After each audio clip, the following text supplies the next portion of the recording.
Mateo 21:12 al verso 13 dice: y entró Jesús en el templo de Dios y echó fuera a todos los que vendían y compraban en el templo, y volcó las mesas de los cambistas y las sillas de los que vendían palomas, y les dijo: escrito está, mi casa, casa de oración será llamada, pero ustedes, o más ustedes, la han hecho una cueva de ladrones. Una de las últimas cosas que hizo Jesús en la última semana antes de ser crucificado es entrar al templo y arreglar lo que estaba terriblemente desarreglado, ¿no? Él era el verdadero Señor, el verdadero dueño, el verdadero amo de esa casa a la cual entró. Era una casa que había edificado Salomón específicamente para Dios. Era una casa que había estado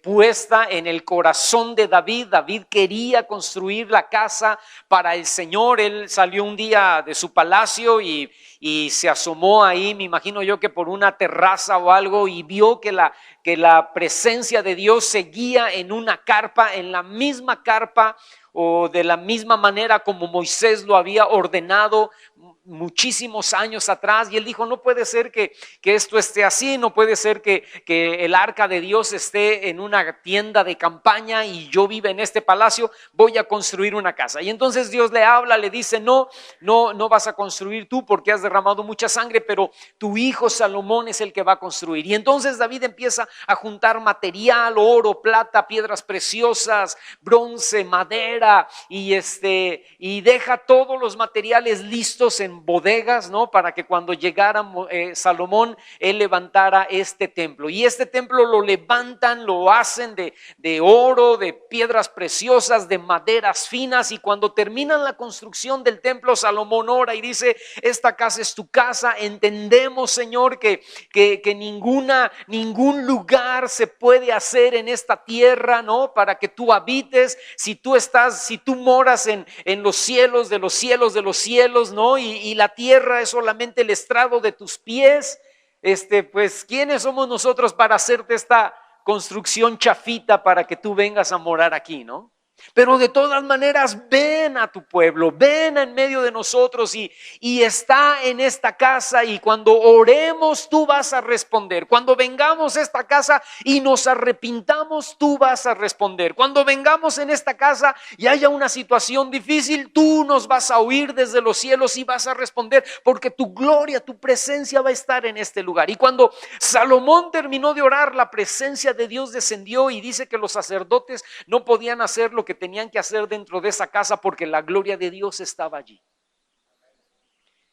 Y pasan los años, nace Jesús y llega a este mundo, a Jerusalén, a vivir entre nosotros. Y cuando llega al templo, se da cuenta que el templo había sido convertido en un chiquero, hermano, en un muladar. Su casa estaba terriblemente en un muy mal estado. Y entonces entra con toda la autoridad para hacer cuentas con quien estaban ocupándola.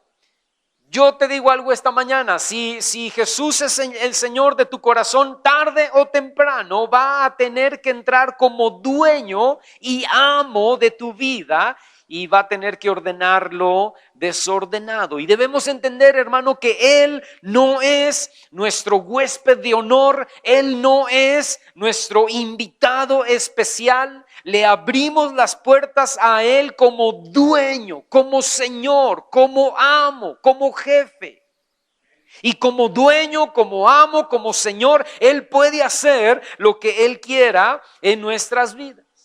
Jesús entra al templo y ve un desastre. Un lugar santo se convirtió literalmente en un mercado, porque en el patio del templo había negocios establecidos, había negocios de puestos de ovejas y de palomas, había casas de cambio.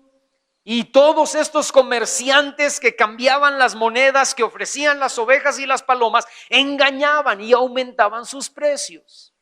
Si un cordero te salía normalmente, voy a poner un ejemplo, ¿no? En 200 pesos, pues estos señores aumentaban y decían, te sale aquí en el templo, porque por ser el cordero del templo, te sale en 400. Pero espérame, pero si es día de fiesta, si es día es tiempo de Pascua, o es tiempo de fiesta de los tabernáculos, o la fiesta de las trompetas, el cordero no te sale en 600, ahora te sale en 1000. Como aquí en Semana Santa cuando te venden el romerito que generalmente te sale en un precio y es Semana Santa y te lo suben, ¿no? Y eran unos ladrones, engañaban y aumentaban los precios. La pregunta es, ¿qué había pasado? ¿Por qué se encontraban el templo? ¿Por qué se encontraba en esas condiciones? Y lo más seguro, hermano, es que se comenzaron a dar concesiones.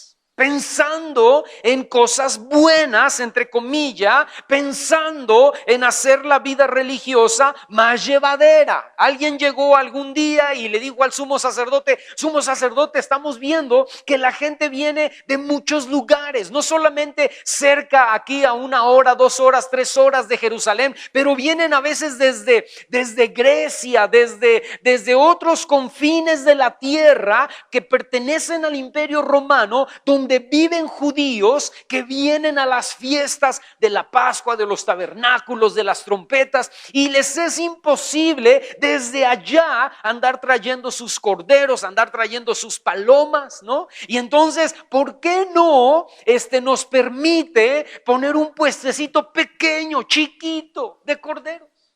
Otro puesto pequeño y chiquito de palomas. Entonces, cuando venga la gente de otros lugares desde muy lejos, para su comodidad, para su conveniencia, ellos llegan aquí sin nada y aquí compran el cordero, aquí compran la paloma que van a ofrecer para el Señor. Y el sumo sacerdote dijo, oigan, me parece muy buena idea. Vamos a empezar con 2 mesitas de palomas y 2 mesitas de 2 lugares de cordero. Y luego aumentaron a 4 porque se dieron cuenta que el día de fiesta había muchísima gente, no alcanza. Entonces vamos a aumentar a 6, vamos a aumentar a 8. Y luego se dieron cuenta y dijeron, ¿y sabes algo? La gente no trae dinero israelita, la gente no trae la moneda oficial de Israel, la gente trae monedas del Imperio Romano.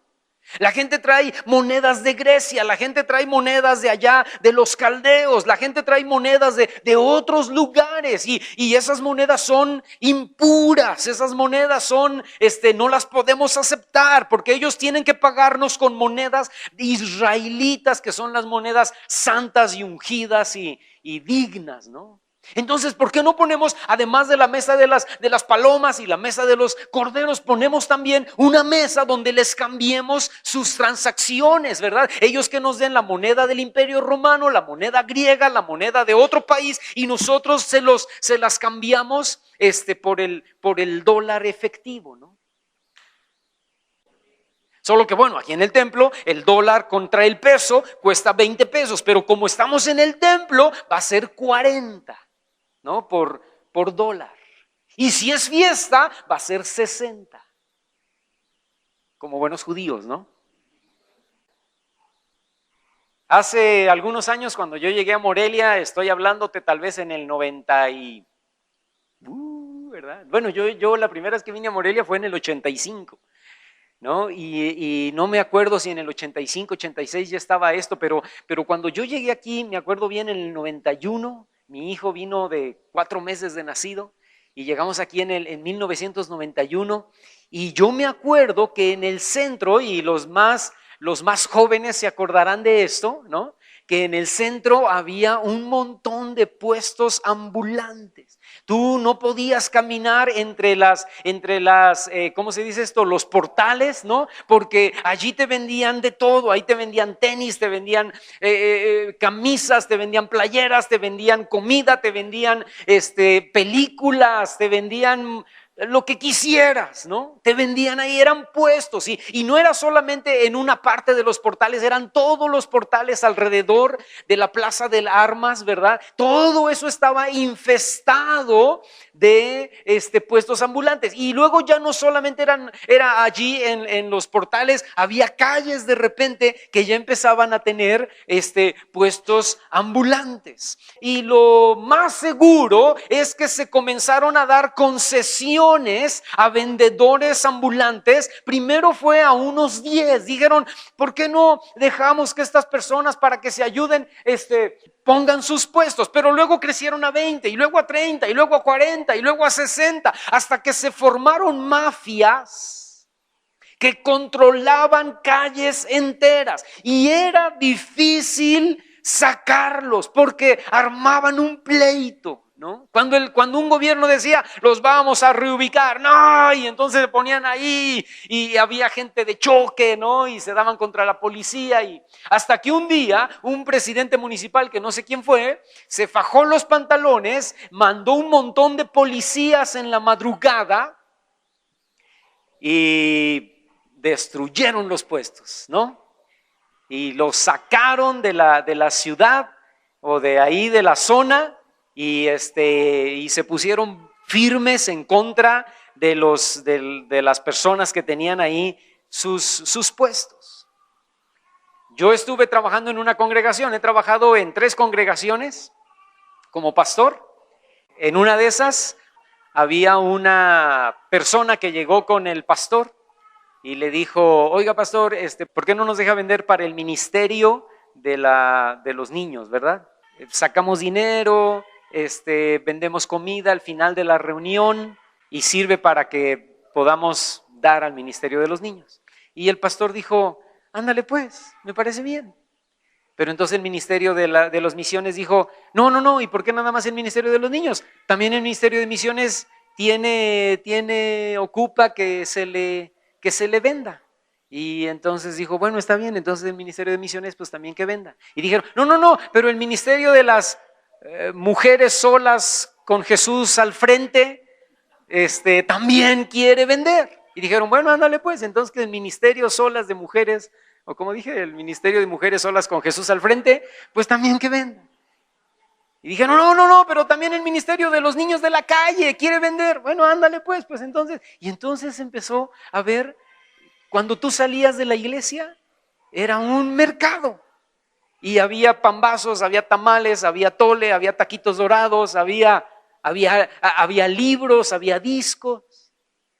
Y luego entre ellos empezaron a pelear. No, es que a las mujeres solas con Jesús al frente le dejaron 4 mesas. ¿Por qué? Todos tenemos 2, no se vale, no es justo.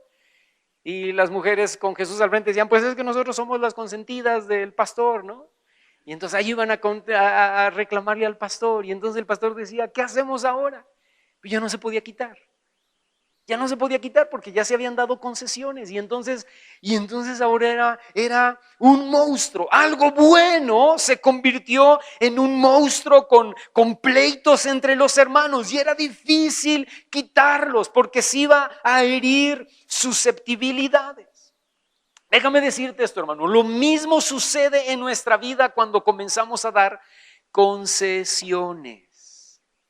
Podemos darle concesiones a nuestra carne, podemos darle concesiones al mundo y podemos darle concesiones al diablo. Y todo estas concesiones inician como algo muy inocente, aún a veces hasta como algo bueno o no tan malo.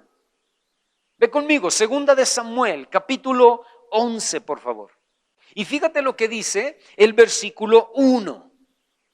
Aconteció al año siguiente, en el tiempo que salen los reyes a la guerra, que David envió a su soldado principal llamado Joab, y con él a sus siervos y a todo Israel, y destruyeron a los amonitas y sitiaron a Raba. Escucha, pero David se quedó en Jerusalén. Si tú lees el contexto del capítulo 10, y aún si lees todos los capítulos anteriores a este capítulo 11, el contexto es las grandes victorias de David. Cómo David buscó a Dios, cómo David era un tremendo, excelente adorador, cómo David compuso canciones, salmos para el Señor, cómo David llegó al trono, cómo David respetó a Saúl, cómo David empezó a conquistar, porque Dios estaba con él y de repente conquistó a los filisteos y conquistó a otras naciones que estaban cerca, y el reino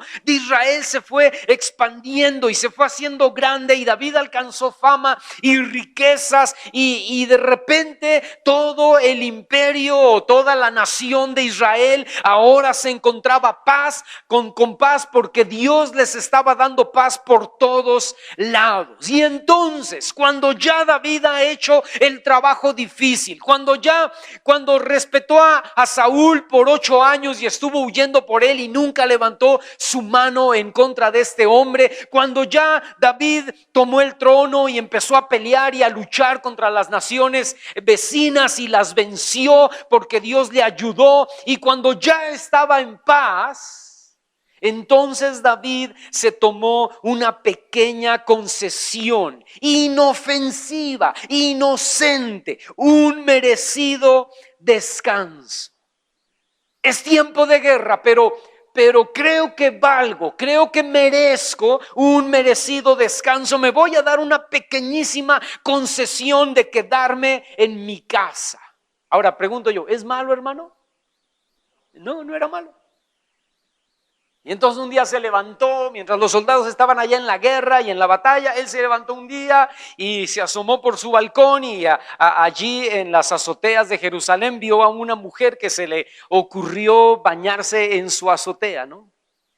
Y entonces la vio desnuda, y entonces se dio otra pequeña concesión, mínima, solamente ver, solamente estoy viendo, no estoy haciendo nada malo, nada más veo. Si Dios no hubiera querido que viera, pues no me hubiera permitido salir al balcón. Si Dios no hubiera permitido que viera, pues a esta mujer no se le hubiera ocurrido salir a esta hora precisamente a bañarse.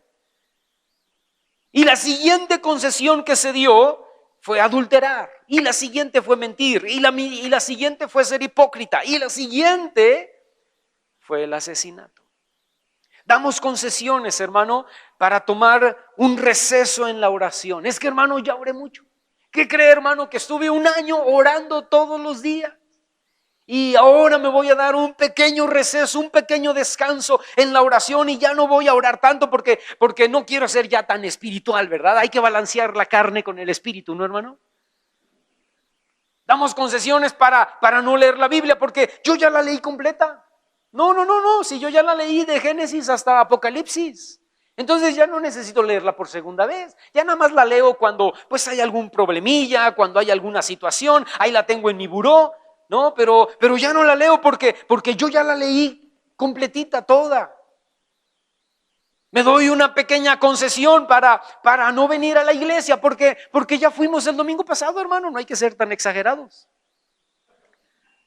Hermano, no hemos faltado en 2 meses. Entonces, este domingo merecemos no ir a la iglesia, merecemos irnos al parque y llevar un pollito y comer con los compadres, ¿no? Porque ya fuimos fieles 2 meses, ya fuimos fieles medio año, es más, ya fuimos fieles todo 1 año. Creo que se vale, ¿no? Faltar un domingo para no ir. Me doy concesiones porque estoy cansado, hermano. Me doy concesiones porque tuve mucho trabajo. Me doy concesiones porque es que estamos de vacaciones. Me doy concesiones porque es que nos pegó la flojera, ¿no? Y cuando menos nos damos cuenta, ya pasaron meses y yo he perdido mi fuego Y yo he perdido mi pasión por Dios y yo he perdido mi deseo por Dios, porque lo que comenzó como una pequeña concesión se convierte en algo que ahora yo ya no puedo controlar. Y cuando menos me doy cuenta, hermano, ya hay un mercado dentro de mi corazón. Y ahora comienzan a volverme a llamar la atención las cosas que ya habían perdido su brillo. Y vuelvo otra vez a caer en lo que yo ya había vencido, en donde yo ya había sido hecho libre. Ahora vuelvo a caer como esclavo.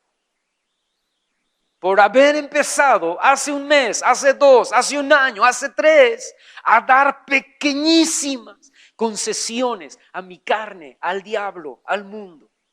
Jueces, en el capítulo 16, en el versículo 20, hablando de la historia de Sansón. No te la cuento, tú ya la conoces, ¿no? Sansón anduvo allí viendo las filisteas, jugando con ellas, y entonces dice que al final se encuentra con una mujer que se llamaba Dalila. Dalila es manipulada por los filisteos porque Dalila era filistea y es manipulada por ellos, y les dicen: tú le vas a sacar la sopa, tú le vas a sacar la razón por la cual él es tan fuerte y tan invencible. Y entonces en el versículo 20 dice que él le confió y le dijo: la verdad es que la causa de mi fuerza viene de mi cabello. Escúchame de antemano y entre paréntesis te digo, esa no era la causa de su fuerza. La fuerza venía ¿de quién, hermano? De Dios, del Espíritu Santo. Su cabello no tenía nada que ver, aunque verdaderamente su cabello no había sido cortado desde que él era un niño. Entonces, pero le dice: mi fuerza viene del cabello. Y Dalila dice: ya me lo dijo, ¿verdad? Entonces, cuando esté dormido lo voy a rapar. Y era una buena estilista porque dormido no se dio cuenta que le cortaron el cabello. Había estudiado para estilista en estilistasfilisteas.com, ¿no? Y entonces esta mujer le corta el cabello, y Sansón no se da cuenta, está profundamente dormido porque aparte le había dado toloache, ¿no? Entonces estaba dormido y entonces le corta el cabello, y entonces Sansón dice, versículo 20, y esta mujer le dice: Sansón, los filisteos sobre ti. Y luego que se despertó Sansón de su sueño, se dijo: escucha, esta vez voy a salir como las otras y me voy a escapar. Y este es lo triste de esta historia. Pero él no sabía que Jehová, no su cabello, Jehová ya se había apartado de él. Las concesiones de Sansón, hermano, fue jugar con las filisteas. Es que, hermano, esto yo lo puedo controlar, ¿no? Esto de la bebida, hermano, no, para mí no hay problema tomar una cervecita de vez en cuando, un alcoholito, porque yo lo controlo, yo lo puedo controlar. Cuando quiera, yo lo dejo. Juguetear con esta mujer, lo puedo controlar. Cuando quiera, yo la abandono. La droga, yo la controlo, hermano, no se preocupe, yo cuando quiera la suelto. El problema es que Sansón era una amenaza seria para los filisteos. Y déjame decirte algo, hermano. Nosotros somos una amenaza seria para el diablo cuando tú y yo tenemos una vida de verdadera entrega a Dios. De repente un día te conviertes, o de repente ya eres convertido, pero un día en una reunión Dios te toca. Y entonces tú dices: wow, yo voy a comenzar a orar, yo voy a comenzar a leer la Biblia. Y efectivamente lo haces, ¿no? Y empiezas a orar, empiezas a leer la Biblia, empiezas a venir, haces un pacto contigo o con tu familia y dices: no vamos a faltar, a partir de ahora todos los domingos vamos a ir a la iglesia. Y tu esposa, tus hijos dicen: está bien, estamos de acuerdo. Y empiezan a venir, se empiezan a vivir. Antes no hacías nada en la iglesia, pero ahora está ese fuego porque ya oras, ya lees la Biblia, ya vienes todos los domingos, y ahora vienes con Paco o con Sonia o conmigo y nos dice: hermano, quiero apoyar, quiero ser maestro de niños, quiero involucrarme en la alabanza, Sonia, queremos servir, ¿verdad? Queremos hacer algo en la iglesia, pastor, ¿en qué le podemos servir? Empiezas a diezmar, empiezas a ofrendar, empiezas a llegar temprano, eres el primero que llegas, el último que te vas. ¿Por qué? Porque empieza ese avivamiento, ese fuego, esa pasión y dices, wow, empiezas a compartirle a tus familiares, empiezas a traer a la tía que está enferma, empiezas a traer a los primos que tienen problemas y le compartes a tus vecinos, hablas con tus empleados o con tus compañeros de trabajo. Y el diablo, hermano, te está viendo. Y dice la Biblia, en Primera de Pedro, Segunda de Pedro, no recuerdo, que el diablo anda como león rugiente buscando a quien devorar. Y él te está viendo, él no hace nada, él no hace nada. De repente te pone cuatros, ¿no? De repente te manda a los compadres un domingo en la mañana para ver si caes. Pero tú dices, no, compadres, vénganse, vamos a la iglesia. Y el diablo dice, chispas, ¿para qué les mandé a los compadres, verdad? Ya se los llevó a la iglesia. Bueno, esa misión fallida, ¿verdad? Tache, le dice a los demonios, ¿no? Y entonces, pero él te está observando, él te está observando, él está dando vueltas alrededor de ti y te está viendo. Y de repente, en la primera concesión que tú hagas, hermano, en la primera concesión que tú hagas, él va a entrar. Porque el diablo se toma muy en serio, así como los filisteos se tomaban muy en serio la vida de Sansón, el diablo se toma muy en serio tu vida espiritual. El diablo se toma muy en serio tu guerra espiritual, porque cuando estás en ese momento de avivamiento, oras, ¿no? Y dices, Satanás, estás debajo de mis pies y te ato. Y oramos por Morelia y oro por mi tía y mi mamá y mi papá y mis hermanos y hacemos guerra espiritual. Y el diablo está oyendo y el diablo está viendo y el diablo se lo está tomando muy en serio. Tus oraciones, tu entrega, tu pasión, tu búsqueda de Dios, el diablo la está viendo y se le está tomando muy en serio. Y entonces, hermano, escúchame, necesitamos estar alertas y atentos, porque en el momento que comenzamos a dar pequeñas concesiones, el enemigo va a tomar la delantera para poder hacer estragos en nuestra vida. Proverbios capítulo 6 versículo 27, no pierdas de vista Jueces porque vamos a regresar ahí, pero Proverbios capítulo 6 verso 27 dice, ¿tomará el hombre fuego en su seno sin que sus vestidos ardan? Es decir, ¿se va a poder poner un hombre fuego aquí en sus piernas sin que empiecen a arder sus vestidos? Verso 28 dice, ¿andará el hombre sobre brasas sin que sus pies se quemen? ¿Sabes cuál es el problema, hermano? Que de repente yo puedo poner brasas ardientes, carbones ardientes aquí, una hilera. Y entonces yo les digo, vean lo que voy a hacer, me quito los zapatos, me quito los calcetines. Y entonces paso corriendo por las brasas y no me quemé, no pasó nada. Luego otra vez, como los chistes esos que salen en la televisión, hermano, de gente que hace tonterías, que tú dices, ¿por qué hace eso? Se tiran de una patineta, de una casa de 2 aguas desde el techo, ¿no? A una alberca y no caen en la alberca. Y sirven de chiste, ¿no? Y tú dices, ¿por qué haces? Porque lo más seguro es que lo hizo una vez y le salió. Y probablemente lo hizo 2 veces y le salió. Pero a la tercera ya no le atinó a la alberca. A la tercera ya no le atinó al bote. Y yo he sabido de casos, hermano, y tú has sabido también seguramente de casos en la televisión de gente que ha quedado parapléjica por sus chistes. Va a llegar un día en que la segunda vez no me pasó nada, la tercera vez no me pasó nada, pero la cuarta vez, la quinta vez, algo falla que yo me quemo. O sea, lo que está diciendo el libro de Proverbios es, si tú juegas con fuego, tarde que temprano te vas a quemar. Si tú das concesiones, tarde que temprano el enemigo te va a atrapar. Si tú das concesiones, tarde que temprano tu vida se va a convertir en un mercado. Es peligroso. No podemos jugar con el pecado. Mira, hermano, lo hice y no pasó nada. Me tomé una cerveza y no pasó nada. Coqueteé con una mujer y no pasó nada, porque yo ando bien espiritualmente, yo ando bien con el Señor. Pero tarde que temprano va a pasar algo, y tarde que temprano todo va a salir a la luz, y al final, hermano, escúchame, el pecado nos va a hacer daño, y no solamente a nosotros. El pecado va a tocar todo lo que tenemos, va a tocar nuestro matrimonio, va a tocar nuestra familia, va a tocar nuestras finanzas, va a tocar nuestra honra, va a tocar nuestro buen juicio. Regresa conmigo a Jueces, ahí en el capítulo 16.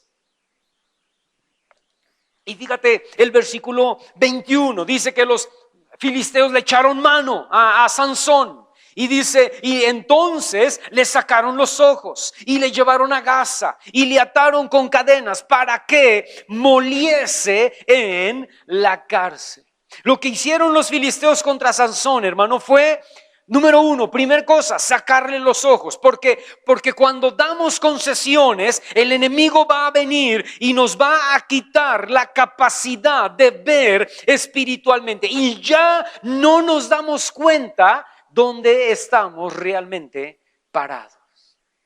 Y de pronto nos empezamos a enfriar, y de pronto dejamos de orar y dejamos de leer la Biblia, y el fuego que había para venir todos los domingos de repente empezamos a flojear y empezamos a decir, no, hoy no puedo diezmar porque chispas, tuve muchos gastos, y empezamos a dejar de fallar en el ministerio que hace 1, 2 o 3 o 4 años atrás escogimos. Empezamos a fallar y nos empezamos a enfriar, y las cosas nos empiezan otra vez a llamar la atención.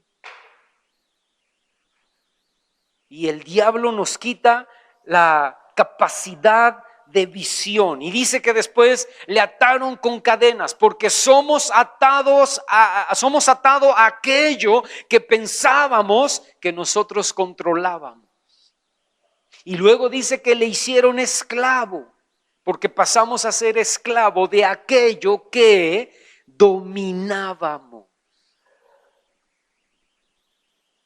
Juan capítulo 8, el versículo 34, dice: Jesús les respondió: de cierto les digo, que todo aquel que hace pecado, esclavo es del pecado. Y el esclavo no queda en la casa para siempre, el Hijo sí queda para siempre. Así que, dice el verso 36, si el Hijo los libera, serán verdaderamente. El pecado nos esclaviza, hermano, pero la buena noticia es que el Hijo puede venir a darnos libertad, pero tiene que entrar al templo. Para darnos libertad, tiene que entrar al templo de nuestro corazón y limpiarlo de todas las concesiones que ya dimos. Esto fue lo que pasó en la iglesia de la Odisea. Ve conmigo, Apocalipsis capítulo 3, versículo 14. Dice: y escribe el ángel de la iglesia en la Odisea, he aquí el amén, el testigo fiel y verdadero, el principio de la creación de Dios dice esto. Dice verso 15: yo conozco tus obras, que no eres frío ni caliente. Ojalá fueses frío o caliente, pero por cuanto eres tibio y no frío ni caliente, te vomitaré de mi boca. La iglesia de la Odisea, hermano, se dio concesiones. Eran tan espirituales que se la creyeron. Eran tan espirituales, oraban tanto, buscaban tanto a Dios, venían tanto a la iglesia y se la creyeron, y se sentían ricos espiritualmente. Y sentían que ya no tenían necesidad de nada. Escúchame, ni siquiera de Dios. Hace muchísimos años me invitaron a un congreso, me recogieron en la terminal y me llevaron, la persona que me recogió en la terminal me dijo: el pastor lo está esperando porque otros 2 o 3 congresistas que están allí, que van a estar en el congreso, ya están allí, y me dice que lo lleve, antes de llevarlo al hotel, lo lleve directamente a su oficina. Y yo dije: está bien. Y entonces ya subimos las maletas al carro y nos fuimos hacia el congreso, y llegamos al congreso, era muchísima gente ahí, muchísimos jóvenes, y entonces ya me toman y me llevan hasta las oficinas del pastor, y ahí estaba el pastor ya con otros 2 o 3, y uno de ellos yo lo conocía, uno de esos conferencistas lo conocía yo muy bien. Y entonces llego ya y me siento, yo no conocía a este pastor y ya lo saludo, me lo presentan y está platicando con nosotros, estamos ahí tomando café y entonces en eso entraba la secretaria y le decía, pastor, dice que los refrescos, que dónde los van a poner. Y él decía, pues no sé, habla con fulana de tal, ella es la encargada. Ok, pastor, y ya cerraba la puerta, ¿no?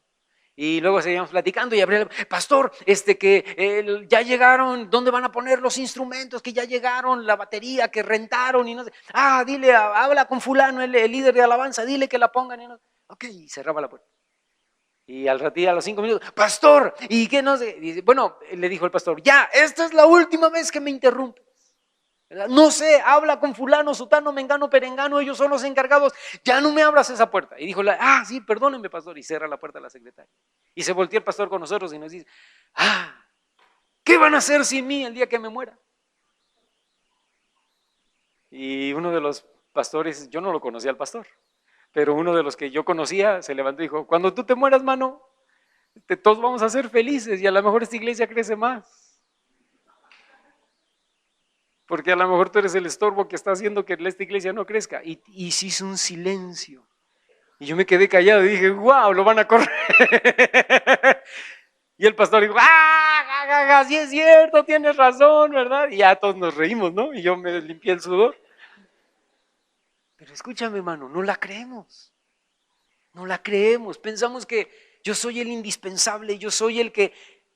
Yo me voy y todo el mundo va a llorar porque me van a necesitar a mí. No, no te necesitamos a ti, necesitamos a Dios.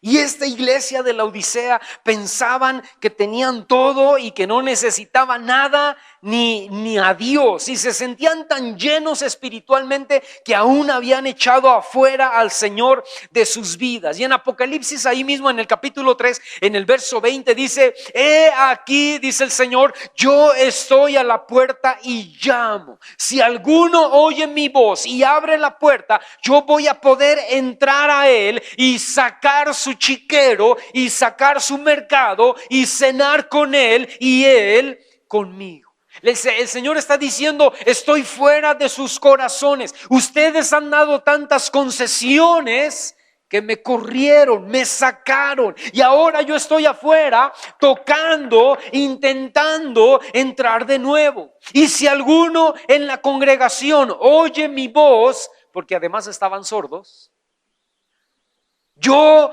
voy a poder, y abre la puerta, yo voy a poder volver a tener intimidad y relación y comunión con él. Pero obviamente primero voy a tener que limpiar. Y para limpiar, hermano, el chiquero de las concesiones que yo mismo di, para limpiar hay que arrepentirse, hay que renunciar, hay que permitir que Dios saque toda la inmundicia y todo lo que estorba para volver a tener comunión con Él. Que Jesús entre a nuestro templo con un azote no es absolutamente nada agradable, hermano, pero la limpieza se tiene que hacer radicalmente porque tiene que salir todo. Las concesiones, escucha esto que voy a decir, las concesiones las doy yo en mi corazón, pero el diablo se encarga de poner sindicatos. Y los sindicatos, hermano, hijo, qué trabajo cuesta sacarlos. Tiene que venir Jesús, porque yo ya no puedo sacarlos. Tiene que venir Jesús con un azote y tiene que tronar a los sindicatos y echar fuera de mi vida todo lo que ahora apesta y huele mal. Yo te pregunto esta mañana, hermano, ¿cuáles son las concesiones que te has dado? Tal vez una amistad que no es buena, que influye en tu vida espiritual. Tal vez una adicción, una mala maña que tienes ahí escondida y de repente le das traguitos, ¿no? No soy tan malo, de repente nada más tomo algo, ¿verdad? Y no estoy hablando únicamente de alcohol, ¿no? Estoy hablando de cualquier cosa, que de repente pequeños lujos que me doy, pequeñas concesiones que me doy. Tal vez son concesiones a tus ojos para ver cosas que no son correctas. Tal vez son concesiones a tu boca para hablar lo que no conviene. Tal vez son vacaciones de oración o vacaciones de lectura bíblica. Tal vez es el hecho de no ser constante en tu asistencia a la iglesia. Tal vez es con tus hijos, porque ellos tienen permiso de vivir sus vidas como jóvenes normales. Es que es una concesión que yo le doy a mis hijos, ¿verdad? Que ellos se diviertan. Yo soy cristiano y voy a la iglesia, pero que ellos quieren ir a un antro, pues que vayan a un antro. Quieren llegar a las 3 de la mañana, pues les damos, mi esposa y yo, esas pequeñas concesiones. Tal vez es solamente una pequeña concesión de guardar un poquito, nada más poquito, rencor. Nada más poquito odio, nada más poquita falta de perdón. Pero las concesiones, hermano, son como alacranes que nos echamos tras de nuestras espaldas, que tarde o temprano nos van a picar y van a causar un gran dolor. ¿Nos podemos poner de pie en esta mañana? Y podemos orar.